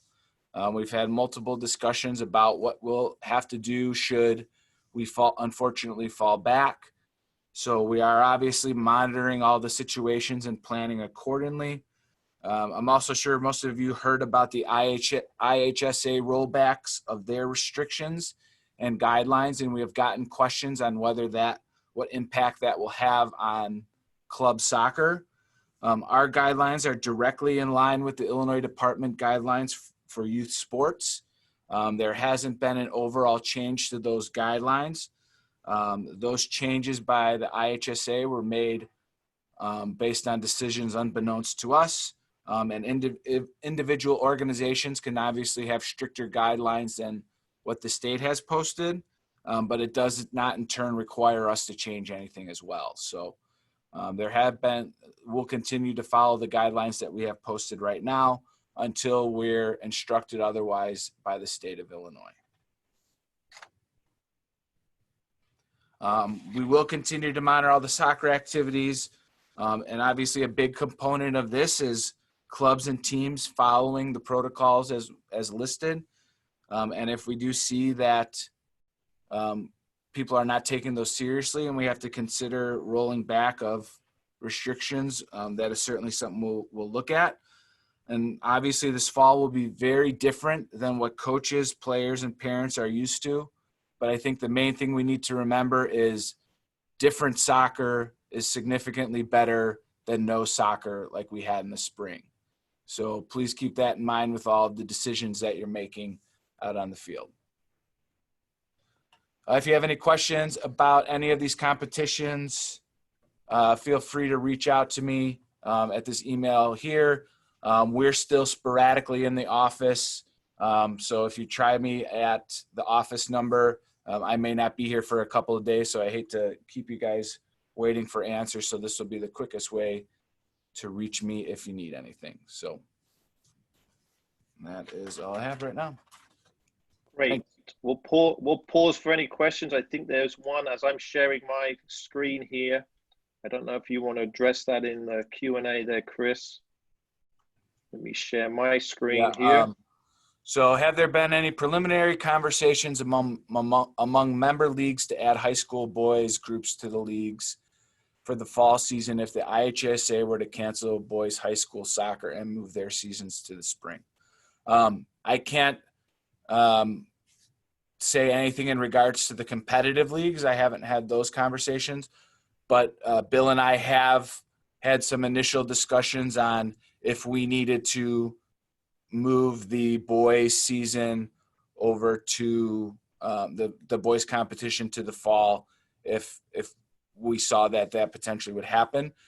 We are also intending to reach out to the IHSA in the near future about asking them to consider their current restrictions on being able to play soccer and club, because if the fall season were to unfortunately be canceled for everyone, we're looking at a significant amount of restrictions, a significant amount of teams at both genders being impacted and putting players and families in the position to choose between their club or representing their school. So something we are certainly looking at going forward.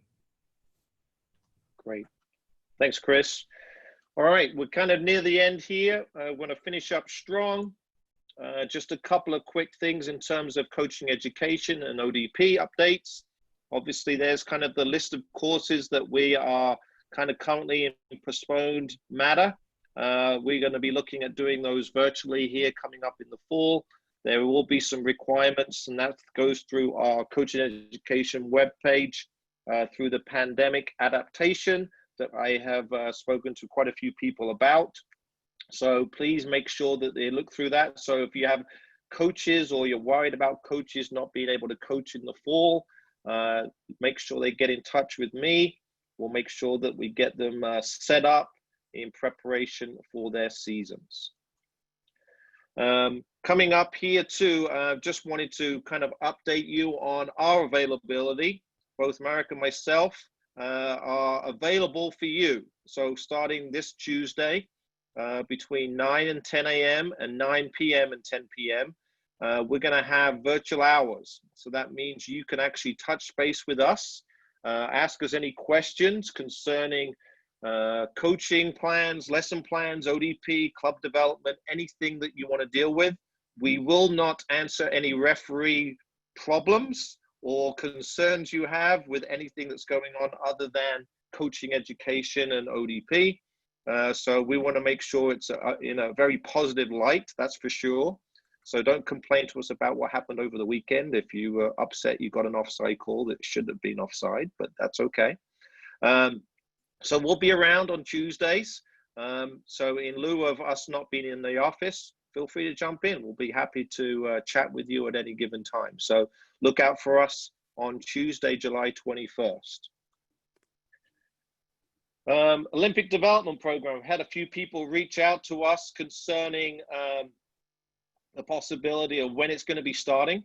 And here's our tentative date, September the 1st. Obviously, everything can change concerning the pandemic and everything else, but we're looking at registration starting September 1, and that's open to all boys and girls players from 2004 to 2011. So if you have a player that's interested, we will be getting those things set up. Obviously, we're going to be adhering, as Chris mentioned already, to all of the local guidelines and things that we need to do. Obviously, we have to be very conscious of the fact that we will be using indoor facilities. So there's going to be capacity sizes potentially still in place. So we'll have to look at all of those as we go through the registration process. But hopefully by September, we'll have a good idea of where the leagues stand, what's happening within our full seasons. So then hopefully we can prepare your top-notch players in preparation for them to come out and play ODP this next year. And what's really exciting is we've added some extra events. We've added the possibility of doing some different things. Again, fingers crossed, we'll still be able to do some international trips as well. But we're working closely with all of the groups, and feel free to reach out with us if you have any questions. And kind of moving along with that, it's opportunities for you. So if you have anything that you want in terms of reaching out to your club, both Marek and myself are always available. We'll be happy to do any type of Zoom meeting that you potentially need and have. We'll be able to do that within a Zoom format, so we can reach out. Obviously, Marek can certainly talk a great deal about the ODP program, as can I, and either one of us can talk about coaching education. Both of us are working on the national staff, so we'll be happy to be able to share any things that are happening. But if you want anything from us, please reach out. You have our emails. We'll be happy to jump on some type of a Zoom call. We definitely want to do this to encourage your players to join ODP, and the benefits, especially with things that are happening now with the affiliations with the MLS, the NWSL, and different groups. There's lots of great opportunities for players as well. So feel free to reach out to us so we can hopefully help in any way, shape, or time. So that's about it from my end. You can reach out, go to the website, the Coaches Education. That gives you updates on any of the coaching courses. I'll always try to update that with a little bit of information as to where we stand. The most recent update was July 3rd. So you can read that on our coaching education page. And then that's our next meeting. So we're going to look to try to do this again. Hopefully this went off pretty well. Seems like it was pretty seamless in terms of all of the presenters doing a fantastic job. So the only person that was lacking was probably myself at the end, but that's okay. But everything was good in terms of information. We'll be happy to do this again. And hopefully maybe we'll be able to get inside our classroom. We'll be happy to hold it there. But if not, in lieu of that, we'll be doing that through Zoom again. So I'll pause there. If there's any questions here, feel free to jump off if you need to. But we'll stick around for another minute or so to answer any questions. And Marek, feel free to jump in as well if you have any questions. Did you answer that, Marek, in terms of the ODP question? I already sent the answer. Okay, great. One question concerning ODP about a daughter making the ID camp that got canceled last year. Well, I guess we're still this past year, so canceled this year. So those players, what's happening is there is tentatively right now we have a setup for an interregional. So we are working through the invites in terms of players that could be potentially invited to that interregional. That will be in November down in Florida. Again, this is all up in the air dependent on where we stand with the pandemic. And so players will be reached out by the region. So they'll be recommended by coaches within our state. And obviously, Marek and myself, we're in the process of finishing that off here pretty quickly. Just to give you a little bit more information on that, we're actually finalizing the lists today with Adam, and head coaches on the regional level have time to build the new teams until August 15th, I believe. So don't expect any information before that. Great. All right. All right, I'm going to stop this now. Again, thank you very much for all of your attention. We're right at 2 hours, so we appreciate you spending the time with us today. And again, we're going to post this, so this will be on YouTube, so you can summarize and go whiz through this if you missed anything. And again, thank you very much for everything, and we look to see you on the pitch, hopefully very, very soon. Goodbye, everyone.